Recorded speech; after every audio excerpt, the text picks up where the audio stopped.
Nigeria or Nigeria.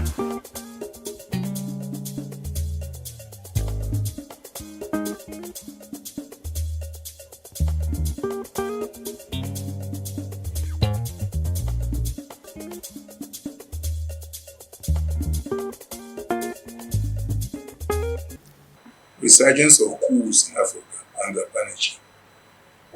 In the past 3 years, at least 8 African countries have witnessed military coup d'etats. This is coming when it was thought that Africa's democracy had come of age, when we were beginning to think that coups had gone for good, consigned to an era in the past when African governments were led by the military. Coincidentally, all but one of the 8 countries were colonized by France. Some of the countries are Mali, Chad, Guinea, Burkina Faso, Niger, and Gabon. The first coup in Mali was in August 2020, when President Ibrahim Boubacar Keïta was overthrown by a gang of Malian colonels commanded by Assimi Goïta. The coup came on the heels of anti-government demonstrations about worsening security, contentious elections for the legislature, and accusations of corruption. After some pressure resulting in fruitful negotiations, the junta agreed to hand over power to an interim administration run by civilians to oversee an 18-month transition to elections in February 2022. However, a clash ensued between the coup leader and the interim president, retired Colonel Ba Ndao, prompting the junta to stage a second coup in May 2021. Goïta, who had been acting vice president, became president. In Chad, the army seized control of the country in April 2021 when the country's soldier king president, Idriss Déby, was killed in combat while visiting forces engaged in fighting rebels in the north of the country. However, instead of the Speaker of the Parliament taking over as stipulated by the country's constitution, General Muhammad Idriss Déby, the president's son, was named interim president. This sparked riots in N'Djamena, the country's capital, but the military quelled it easily. In 2020, President Alpha Condé changed Guinea's constitution to run for a third term.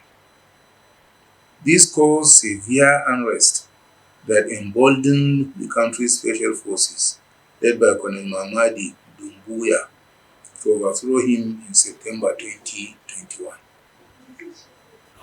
The failure to tame bandits and terrorists, especially Islamist militants, led Lieutenant Colonel Paul-Henri Damiba to host President Roch Kabore in January 2022. But barely 8 months later, Captain Ibrahim Traoré seized power from Damiba to become the country's new leader on September 30, 2022.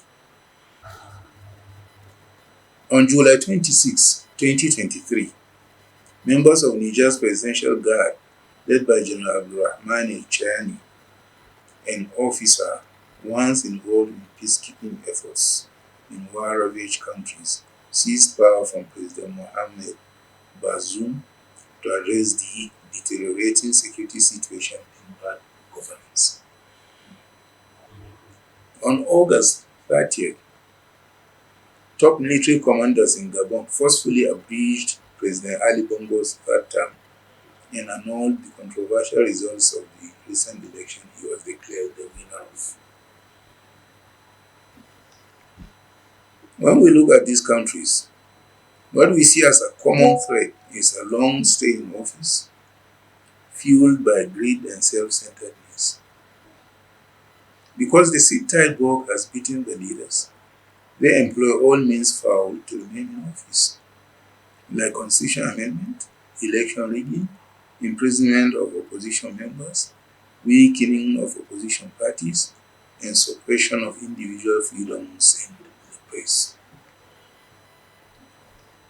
They riddled their regime with government corruption, which they employed to weaken all democratic and state institutions and turn those with oversight functions, like the parliament, into rubber stamps.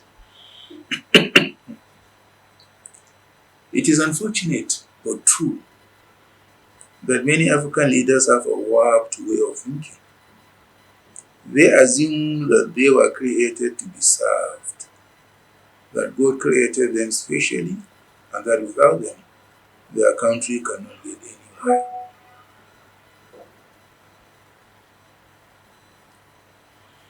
We can see such an inordinate desire to hang on to power in Cameroon, where Paul Biya has been at the helm since 6th November 1982.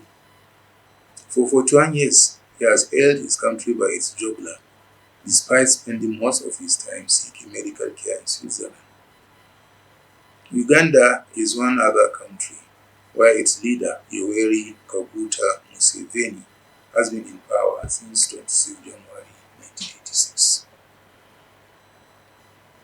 Congo's Denis Sassou Nguesso has been his country's leader since February 8, 1979, and Equatorial Guinea's Teodoro Obiang Nguema Mbasogo since August 3, 1979, while Eritrea's leader, Isaias Afwerki, has been on the saddle since May 24, 1993.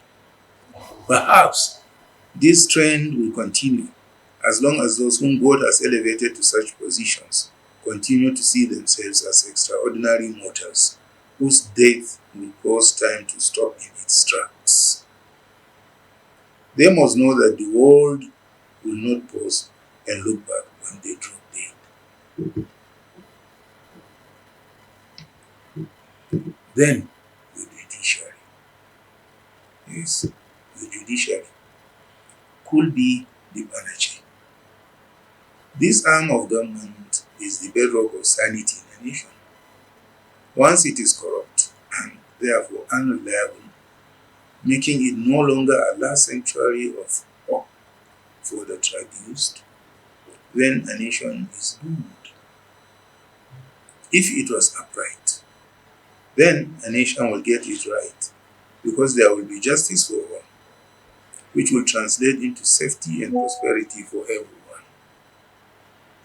A kingdom, that's a nation, can endure with unbelief, but it cannot endure with injustice, said Sheikh Usman Danfodio in his book, Bayan Ujub al-Hijra al-Ibad. In April last year, I wrote here, once a nation state finds itself in such a situation, only a few options are left for it to continue. Sheikh Usman Danfodio's ethos for a nation's survival should become a national creed. Its leaders must urgently embrace justice and fairness, and the laws of the land must equally apply to king and staff. Then the leaders must truly see leadership as service to the fatherland and not a means for them and their families to aim at owning the land. In his book, Bayan Ujub al-Hijra, the revered scholar, revolutionary, and founder of Sokoto Caliphate, said, a kingdom can endure with unbelief, but it cannot endure with injustice.